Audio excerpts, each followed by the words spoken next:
ಒಮ್ಮೆ ಯೋಚನೆ ಮಾಡಿ, ಒಂದು ಕೋರ್ಟ್ ಹಾಲ್, ಅಲ್ಲಿ ವಕೀಲರು ಬಿಸಿ ಬಿಸಿಯಾಗಿ ವಾದ ಮಾಡ್ತಿದ್ದಾರೆ, ಕಟಕಟೆಯಲ್ಲಿ ಸಾಕ್ಷಿಗಳು ನಿಂತಿದ್ದಾರೆ.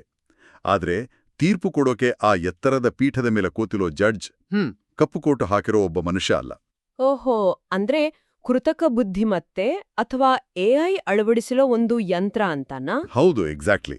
ಅದು ಸೆಕೆಂಡುಗಳಲ್ಲಿ ಸಾವಿರಾರು ಪುಟಗಳ ಕೇಸ್ ಹಿಸ್ಟ್ರಿ ಓದಿ ತಕ್ಷಣವೇ ಒಂದು ತೀರ್ಪು ಕೊಟ್ಬಿಡುತ್ತೆ. ಇದು ಕೇಳೋಕೆ ಒಂದು ಸೈನ್ಸ್ ಫಿಕ್ಷನ್ ಸಿನಿಮಾ ತರಹ ರೋಚಕ ಅನ್ಸುತ್ತೆ ಅಲ್ವಾ? ಖಂಡಿತ. ಆದ್ರೆ ಅದೇ ಸಮಯದಲ್ಲಿ ಬೆನ್ನಲ್ಲಿ ಒಂದು ಸಣ್ಣ ನಡುಕ ಕೂಡ ಶುರುವಾಗತ್ತೆ. ಇದು ಕೇವಲ ಸಿನಿಮಾದ ಕಥೆಯಾಗಿ ಉಳಿದಿಲ್ಲ, ಇದು ನಮ್ಮ ಮುಂದಿರುವ ವಾಸ್ತವ. ನಿಜ. ಇಂದಿನ ನಮ್ಮ ಈ ಒಳನೋಟದ ಚರ್ಚೆಯಲ್ಲಿ ಅಥವಾ ಡೀಪ್ ಡೈವ್ನಲ್ಲಿ ನಾವು ಇಂಥದ್ದೇ ಒಂದು ಗಂಭೀರವಾದ ವಿಚಾರದ ಬೆನ್ನು ಹತ್ತಿದ್ದೇವೆ. ಹೌದು, ನಾವಿಂದು ಚರ್ಚೆ ಮಾಡ್ತಿರುವ ಮೂಲ ವಿಷಯ ಬಂದಿರೋದು ಇತ್ತೀಚೆಗೆ ಬೆಂಗಳೂರಿನಲ್ಲಿ ನಡೆದ ಒಂದು ಬಹಳ ಪ್ರಮುಖವಾದ ಸಮ್ಮೇಳನದಿಂದ. ಕರೆಕ್ಟ್. ಬೆಂಗಳೂರಿನ GKVK ಆವರಣದ ಡಾಕ್ಟರ್ ಬಾಬು ರಾಜೇಂದ್ರ ಪ್ರಸಾದ್ ಅಂತಾರಾಷ್ಟ್ರೀಯ ಸಭಾಂಗಣದಲ್ಲಿ ನಡೆದ ಸಮ್ಮೇಳನ ಅದು. ಹೌದು, ಅದೇ ನ್ಯಾಯಾಂಗ ಅಧಿಕಾರಿಗಳ 22ನೇ ದ್ವೈವಾರ್ಷಿಕ ರಾಜ್ಯಮಟ್ಟದ ಸಮ್ಮೇಳನ. ಅಲ್ಲಿ ರಾಜ್ಯಮಟ್ಟದ ನ್ಯಾಯಾಂಗ ಅಧಿಕಾರಿಗಳೆಲ್ಲ ಸೇರಿ ಎಐ ಯುಗದಲ್ಲಿ ನ್ಯಾಯಾಂಗ ವ್ಯವಸ್ಥೆಯನ್ನು ಹೇಗೆ ಮರುರೂಪಿಸಬಹುದು ಅನ್ನೋದರ ಬಗ್ಗೆ ಗಂಭೀರವಾಗಿ ಚರ್ಚೆ ಮಾಡಿದ್ದಾರೆ. ಅಂದ್ರೆ ಎಐ ಅನ್ನೋದು ಈಗ ಬರೀ ನಮ್ಮ ಫೋನ್ಗಳಲ್ಲಿ ಇಮೇಲ್ ಬರೆಯೋಕೆ ಅಥವಾ ಫೋಟೋ ಎಡಿಟ್ ಮಾಡೋಕೆ ಮಾತ್ರ ಸೀಮಿತವಾಗಿಲ್ಲ. ಅದು ನ್ಯಾಯಾಲಯದ ಪವಿತ್ರ ಆವರಣವನ್ನು ಪ್ರವೇಶಿಸುತ್ತಿದೆ. ಎಕ್ಸಾಕ್ಟ್ಲಿ. ಈ ಚರ್ಚೆಯ ಮುಖ್ಯ ಗುರಿಯೇ ಅದು. ತಂತ್ರಜ್ಞಾನದಿಂದ ಸಿಗುವ ಸಿಡಿದಿನಂಥ ವೇಗಕ್ಕೂ ಹಾಗೆ ನ್ಯಾಯದಾನದ ಹಿಂದಿರುವ ಮನುಷ್ಯನ ನೈತಿಕತೆಗೂ ನಡೆಯುತ್ತಿರುವ ಒಂದು ದೊಡ್ಡ ಸಂಘರ್ಷವನ್ನು ಅರ್ಥ ಮಾಡ್ಕೊಳ್ಳೋದು. ಸರಿ, ಇದನ್ನ ಬಿಡಿಸಿ ನೋಡೋಣ ಬನ್ನಿ. ಎಐ ಬಗ್ಗೆ ಮಾತಾಡುವಾಗ ನಮ್ಗೆಲ್ಲ ಮೊದಲು ತಲೆಗೆ ಬರೋದು ಅದರ ವೇಗ. ಹೌದು, ಸ್ಪೀಡ್. ನಮ್ಮ ದೇಶದ ಕೋರ್ಟ್ಗಳಲ್ಲಿ ಲಕ್ಷಾಂತರ ಪ್ರಕರಣಗಳು ವರ್ಷಗಟ್ಲೆ ದಶಕಗಟ್ಲೆ ಧೂಳು ಹಿಡಿಯುತ್ತಾ ಬಿದ್ದಿವೆ. ಹೀಗಿರುವಾಗ ಎಐ ಬಳಸಿದ್ರೆ ಕಡತಗಳ ವಿಲೇವಾರಿ ಫಟಾಫಟ್ ಅಂತ ಆಗತ್ತೆ, ಜನರಿಗೆ ಬೇಗ ನ್ಯಾಯ ಸಿಗುತ್ತೆ ಅನ್ನೋ ದೊಡ್ಡ ಆಶಾವಾದ ಇದೆ ಅಲ್ವಾ? ಖಂಡಿತ ಇದೆ. ಆದ್ರೆ ಈ ಎಐ ಯಂತ್ರದ ಇಂಧನ ಯಾವುದು? ಅದು ಡೇಟಾ, ಅಂದ್ರೆ ದತ್ತಾಂಶ. ಇಲ್ಲಿಂದಲೇ ಅಸಲಿ ಸಮಸ್ಯೆ ಶುರುವಾಗೋದು. ಇದೇ ಸಮ್ಮೇಳನದಲ್ಲಿ ಮುಖ್ಯಮಂತ್ರಿ ಸಿದ್ದರಾಮಯ್ಯ ಅವರು ಪ್ರಸ್ತಾಪಿಸಿದ ಮೊದಲ ಸವಾಲು ಅದೇ ಅಲ್ವಾ? ಅಲ್ಗಾರಿದಮಿಕ್ ಬಯಾಸ್ ಅಥವಾ ಅಲ್ಗಾರಿದಮ್ ಪಕ್ಷಪಾತ. ಕರೆಕ್ಟ್. ಇದು ಬಹಳ ಕುತೂಹಲಕಾರಿಯಾದ ವಿಚಾರ. ಈ ಅಲ್ಗಾರಿದಮಿಕ್ ಬಯಾಸ್ ಅನ್ನೋದನ್ನ ಅರ್ಥ ಮಾಡ್ಕೊಳ್ಳೋಕೆ ನಾವು ಎಐ ಹೇಗೆ ಕಲಿಯುತ್ತೆ ಅನ್ನೋದನ್ನ ನೋಡ್ಬೇಕು. ಅಂದ್ರೆ ಎಐಗೆ ತನ್ನದೇ ಆದ ಸ್ವಂತ ಬುದ್ಧಿ ಇರಲ್ಲ ಅಂತನ? ಹೌದು, ಅದಕ್ಕೆ ಸ್ವಂತ ಬುದ್ಧಿ ಇಲ್ಲ. ಅದೊಂದು ಕನ್ನಡಿ ಇದ್ದ ಹಾಗೆ. ಮನುಷ್ಯರು ಅದಕ್ಕೆ ಯಾವ ಹಳೇ ಡೇಟಾವನ್ನು ತಿನ್ನಿಸ್ತಾರೋ ಅದನ್ನೇ ಅದು ಕಲಿಯುತ್ತದೆ. ಓಹೋ, ಅಂದ್ರೆ ನಮ್ಮ ಸಮಾಜದಲ್ಲಿ ನೂರಾರು ವರ್ಷಗಳಿಂದ ಬೇರೂರಿರುವ ಜಾತಿ, ಧರ್ಮ, ಲಿಂಗ ತಾರತಮ್ಯಗಳು ಈ ಹಳೆ ಪೊಲೀಸ್ ರೆಕಾರ್ಡ್ಗಳಲ್ಲಿ, ಕೋರ್ಟ್ ಕೇಸುಗಳಲ್ಲಿ ಇದ್ದೇ ಇರುತ್ತಲ್ವಾ? 100ಕ್ಕೆ 100 ನಿಜ. ಆ ತಾರತಮ್ಯದ ಇತಿಹಾಸವನ್ನೇ ಈ ಎಐ ಯಂತ್ರಕ್ಕೂ ಫೀಡ್ ಮಾಡಿದ್ರೆ ಅದು ಕೂಡ ಅದೇ ಪಕ್ಷಪಾತವನ್ನು ಮುಂದುವರಿಸುತ್ತೆ. ವಾವ್, ಇದು ಅಪಾಯಕಾರಿ. ಸಂವಿಧಾನ ಹೇಳುವ ಕಾನೂನಿನ ಮುಂದೆ ಎಲ್ಲರೂ ಸಮಾನರು ಅನ್ನೋ ಆಶಯವೇ ಇಲ್ಲಿ ಮಣ್ಣುಪಾಲಾಗಲ್ವಾ? ಹೌದು. ಇಲ್ಲಿ ನಾವು ಗಮನಿಸಬೇಕಾದ ಅಸಲಿ ಕಥೆ ಏನು ಗೊತ್ತಾ?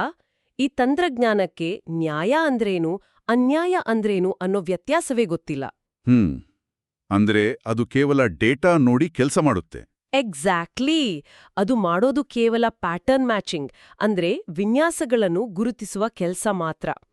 ಉದಾಹರಣೆಗೆ, ಒಂದು ನಿರ್ದಿಷ್ಟ ಹಿನ್ನೆಲೆಯ ಜನರನ್ನು ಐತಿಹಾಸಿಕವಾಗಿ ಹೆಚ್ಚು ಬಾರಿ ಪೊಲೀಸರು ಅನುಮಾನದಿಂದ ಅರೆಸ್ಟ್ ಮಾಡಿದ್ದಾರೆ ಅಂತ ಇಟ್ಕೊಳ್ಳಿ. ಓಕೆ.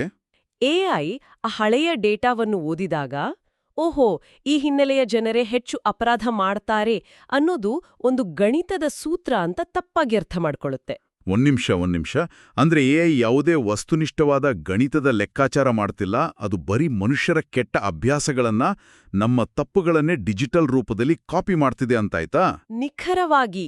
ಇದು ನೋಡೋಕೆ ಕಂಪ್ಯೂಟರ್ ಮಾಡಿರೋ ಗಣಿತದ ಲೆಕ್ಕ ತರಹ ಕಾಣೋದ್ರಿಂದ ನಮಗೆ ಇದರಲ್ಲಿ ಯಾವುದೇ ಪಕ್ಷಪಾತ ಇಲ್ಲ ಅನ್ನೋ ಭ್ರಮೆ ಹುಟ್ಟುತ್ತೆ.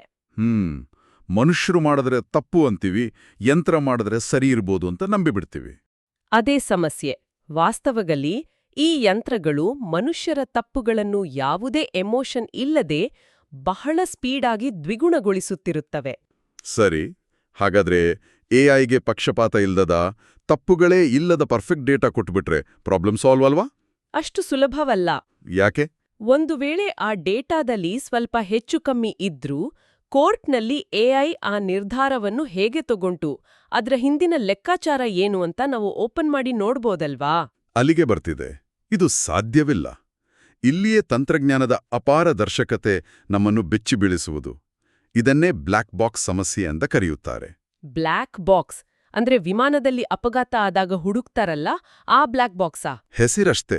ಇಲ್ಲಿ ಬ್ಲ್ಯಾಕ್ ಬಾಕ್ಸ್ ಅಂದ್ರೆ ಅಪಾರದರ್ಶಕ ವ್ಯವಸ್ಥೆ, ಲೈಕ್ ಒಪೇಕ್ ಸಿಸ್ಟಮ್. ಕೋರ್ಟ್ನಲ್ಲಿ ಒಬ್ಬ ಮನುಷ್ಯನಾದ ಜಡ್ಜ್ಮೆಂಟ್ ಕೊಡುವಾಗ ಸುಮ್ನೆ ಇವನು ಅಪರಾಧಿ ಅಥವಾ ಇವನಿಗೆ ಶಿಕ್ಷೆ ಅಂತ ಹೇಳಲ್ಲ. ಹೌದು, ತಾರ್ಕಿಕ ಸಿದ್ಧಾಂತಗಳನ್ನು ಬರೀತಾರಲ್ವಾ? ಕರೆಕ್ಟ್. ತಾರ್ಕಿಕ ಸಿದ್ಧಾಂತಗಳು ಅಂದ್ರೆ ರೀಸನ್ಡ್ ಡಿಸಿಷನ್ಸ್. ಯಾವ ಸಾಕ್ಷಿಯ ಆಧಾರದ ಮೇಲೆ, ಯಾವ ಕಾನೂನಿನ ಅಡಿಯಲ್ಲಿ ಈ ನಿರ್ಧಾರಕ್ಕೆ ಬಂದೆ ಅಂತ ಪುಟಗಟ್ಟಲೆ ಕಾರಣಗಳನ್ನು ವಿವರಿಸ್ತಾರೆ. ಪ್ರತಿಯೊಂದು ಪಾಯಿಂಟ್ ಅನ್ನು ಬರೆದಿರ್ತಾರೆ. ಆದ್ರೆ ಈ ಡೀಪ್ ಲರ್ನಿಂಗ್ ಎಐ ಇದೆಯಲ್ಲ, ಅದು ಕೇವಲ ಇದು ತೀರ್ಪು ಅಂತ ಫೈನಲ್ ರಿಸಲ್ಟ್ ಮಾತ್ರ ಕೊಡುತ್ತೆ. ಆ ತೀರ್ಮಾನಕ್ಕೆ ಬರೋಕೆ ಒಳಗೆ ಏನೇನೋ ಲೆಕ್ಕಾಚಾರ ಆಯ್ತು ಅಂತ ಅದು ವಿವರಿಸಲ್ಲ. ಇಲ್ಲ ಕೇಳಿ, ನಾನಿಲ್ಲಿ ಡೆವಿಲ್ಸ್ ಅಡ್ವೊಕೇಟ್ ಆಗಿ ಒಂದು ಪ್ರಶ್ನೆ ಕೇಳ್ತೀನಿ. ಜನಸಾಮಾನ್ಯರ ಕಷ್ಟದ ಬಗ್ಗೆ ಸ್ವಲ್ಪ ಯೋಚನೆ ಮಾಡಿ. ಹೇಳಿ. ಒಂದು ಸಣ್ಣ ಜಮೀನಿನ ಜಗಳಕ್ಕೋ ಆಸ್ತಿ ಪಾಲು ಮಾಡೋಕ್ಕೋ ಜನ 20-30 ವರ್ಷ ಕೋರ್ಟ್ ಮೆಟ್ಟಿಲು ಹತ್ತಿ ಇಳಿದು ಚಪ್ಪಲಿ ಸವಿಸಿ ಇಡೀ ಜೀವನನ್ನೇ ಹಾಳು ಮಾಡ್ಕೊಳ್ತಿರ್ತಾರೆ. ನಿಜ, ಅದು ದೊಡ್ಡ ಸಮಸ್ಯೆ.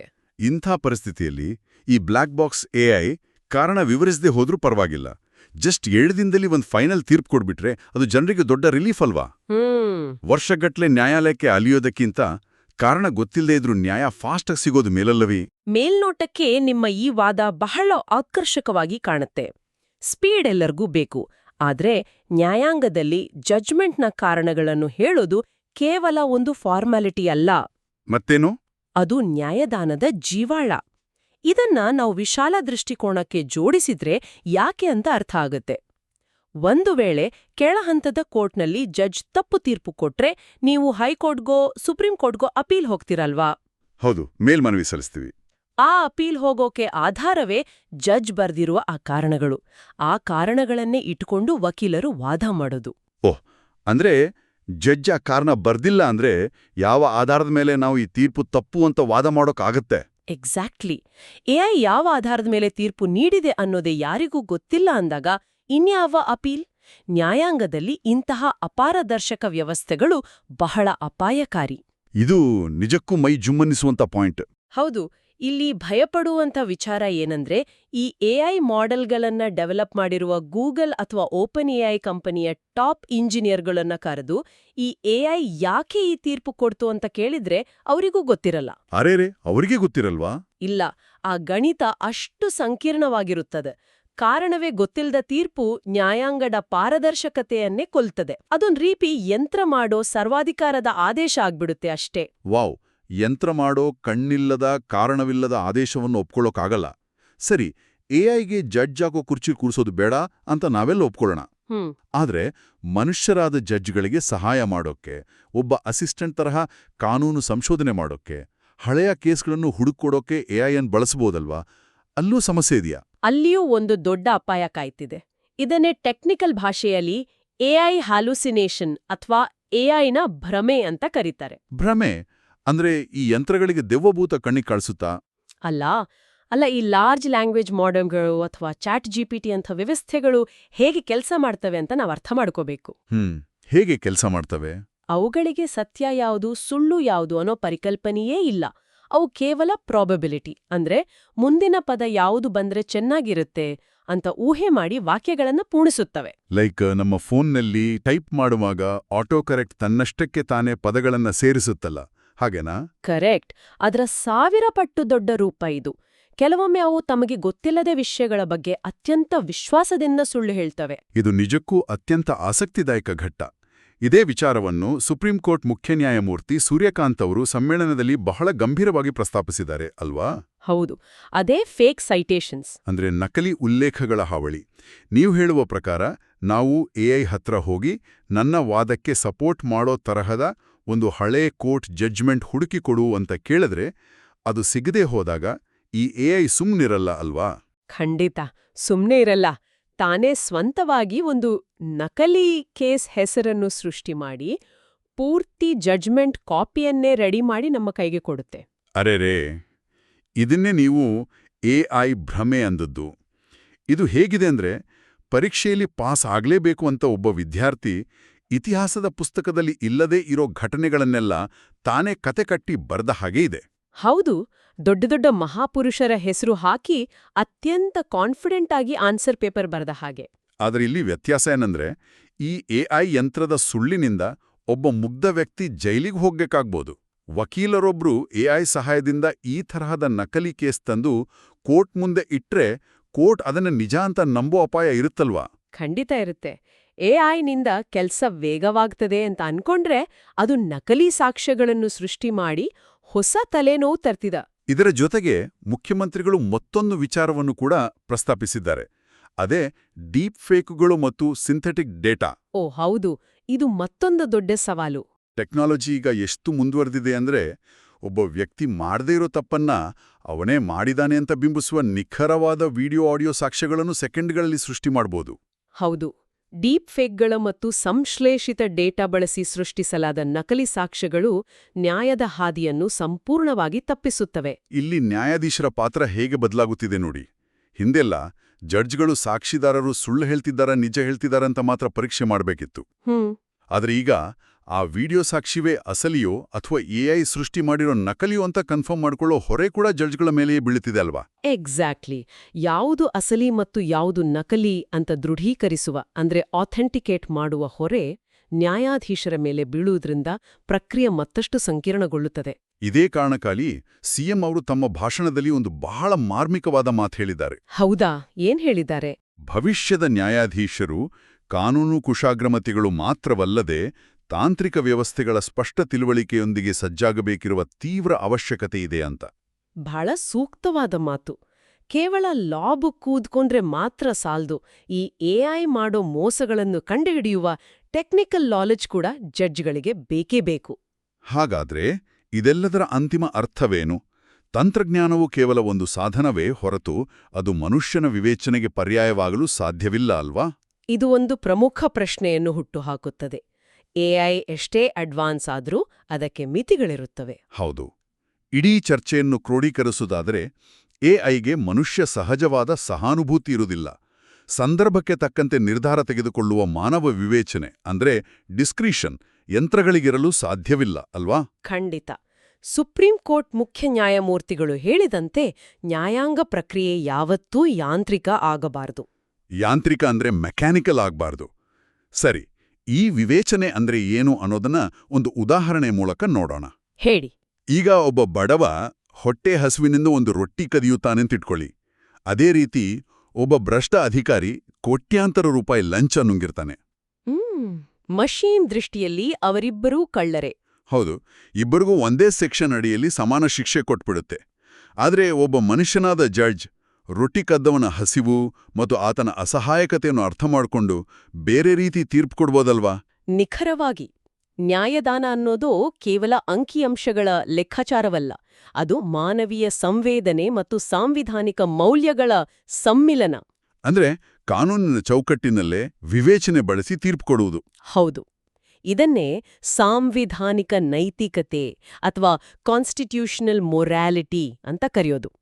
ಸಾಂವಿಧಾನಿಕ ನೈತಿಕತೆ ತಂತ್ರಜ್ಞಾನಕ್ಕೆ ದಾರಿದೀಪವಾಗಬೇಕೇ ಹೊರತು ತಂತ್ರಜ್ಞಾನವೇ ಮೌಲ್ಯಗಳನ್ನು ಅತಿಕ್ರಮಿಸಬಾರದು. ಒಟ್ಟಾರೆಯಾಗಿ ಇಂದಿನ ನಮ್ಮ ಚರ್ಚೆಯ ಪ್ರಮುಖ ಅಂಶಗಳನ್ನ ಸಮರೈಸ್ ಮಾಡೋದಾದ್ರೆ, ನ್ಯಾಯಾಂಗದಲ್ಲಿ ಕೃತಕ ಬುದ್ಧಿಮತ್ತೆಯು ಆಡಳಿತಾತ್ಮಕ ಕೆಲಸಗಳಿಗೆ ಖಂಡಿತವಾಗಿಯೂ ದೊಡ್ಡ ವರದಾನವಾಗಬಹುದು. ಹೌದು, ಕೇಸ್ಗಳನ್ನ ರಿಸರ್ಚ್ ಮಾಡೋಕೆ, ಡ್ರಾಫ್ಟ್ ಮಾಡೋಕೆಲ್ಲ ಯೂಸ್ ಆಗುತ್ತೆ. ಆದರೆ ಈ ಹೈಟೆಕ್ ಜಗತ್ತಿನಲ್ಲಿ ಯಂತ್ರದ ವೇಗಕ್ಕಿಂತ ಮನುಷ್ಯನ ವಿವೇಚನೆ ಮತ್ತು ನ್ಯಾಯದ ಪಾರದರ್ಶಕತೆಯನ್ನು ಉಳಿಸಿಕೊಳ್ಳುವುದು ಇಂದಿನ ತುರ್ತು ಅಗತ್ಯವಾಗಿದೆ ಅಲ್ವಾ? ತನ್ನ ನೋವನ್ನ ಅರ್ಥ ಮಾಡಿಕೊಳ್ಳುವ ಮಾನವೀಯತೆಯಿಂದ ಕೂಡಿದ ನ್ಯಾಯವನ್ನ. ನಿಜ. ಹೊರತು ಯಂತ್ರವೊಂದು ಮಾಡುವ ಕುರುಡು ಅಂಕಿಅಂಶಗಳ ಲೆಕ್ಕಾಚಾರವನ್ನಲ್ಲ. ಹೌದು. ಈ ಎಲ್ಲಾ ಅಂಶಗಳನ್ನ ಗಮನಿಸಿದಾಗ ನನ್ನ ಮನಸ್ಸಿನಲ್ಲಿ ಒಂದು ಆತಂಕಕಾರಿ ಆಲೋಚನೆ ಮೂಡುತ್ತಿದೆ. ನಾವು ಭವಿಷ್ಯದಲ್ಲಿ ತಂತ್ರಜ್ಞಾನದ ಮೇಲೆ ಅತಿಯಾಗಿ ಅವಲಂಬಿತರಾದ್ರೆ ಏನಾಗಬಹುದು ಯೋಚಿಸಿ. ತಂತ್ರಜ್ಞಾನದ ವೇಗಕ್ಕೆ ಮರುಳಾಗಿ ನ್ಯಾಯದ ತರ್ಕವನ್ನ ಯಂತ್ರಗಳಿಗೆ ಬಿಟ್ಕೊಟ್ರೆ ಏನಾಗಬಹುದು ಅಂತಾನಾ? ಹೌದು, ಭವಿಷ್ಯದಲ್ಲಿ ಡೀಪ್ಫೇಕ್ಗಳು ಮತ್ತು ಸಂಶ್ಲೇಷಿತ ಡೇಟಾಗಳ ಗುಣಮಟ್ಟ ಎಷ್ಟರ ಮಟ್ಟಿಗೆ ಬೆಳೆಯಬಹುದೆಂದ್ರೆ, ಎಷ್ಟೇ ತಾಂತ್ರಿಕ ಜ್ಞಾನವಿರುವ ನ್ಯಾಯಾಧೀಶರಿಗೂ ಕೂಡ ಯಾವುದು ನೈಜ ಸಾಕ್ಷ್ಯ, ಯಾವುದು ಎಐ ಸೃಷ್ಟಿಸಿದ ಭ್ರಮೆ ಅಂತ ಬೇರ್ಪಡಿಸಲು ಸಾಧ್ಯವಾಗದ ಸ್ಥಿತಿ ನಿರ್ಮಾಣವಾದ್ರೆ ಏನಾಗ್ಬೋದು? ವಾವ್! ಅಂದ್ರೆ ನ್ಯಾಯಾಲಯಗಳಲ್ಲಿ ಸತ್ಯ ಮತ್ತು ಸುಳ್ಳುಗಳ ನಡುವಿನ ಗೆರೆ ಸಂಪೂರ್ಣವಾಗಿ ಅಳಿಸಿ ಹೋದ್ರೆ ಏನಾಗುತ್ತೆ ಅನ್ನೋ ಭಯ. ಖಂಡಿತ. ಒಂದು ವೇಳೆ ಸಾಕ್ಷ್ಯ ಅಸಲಿಯೋ ನಕಲಿಯೋ ಅಂತ ಸಾಬೀತು ಮಾಡೋಕಾಗ್ದೇ ಹೋದ್ರೆ ನ್ಯಾಯದ ವ್ಯಾಖ್ಯಾನವೇ ಬದಲಾಗಬಹುದೇ?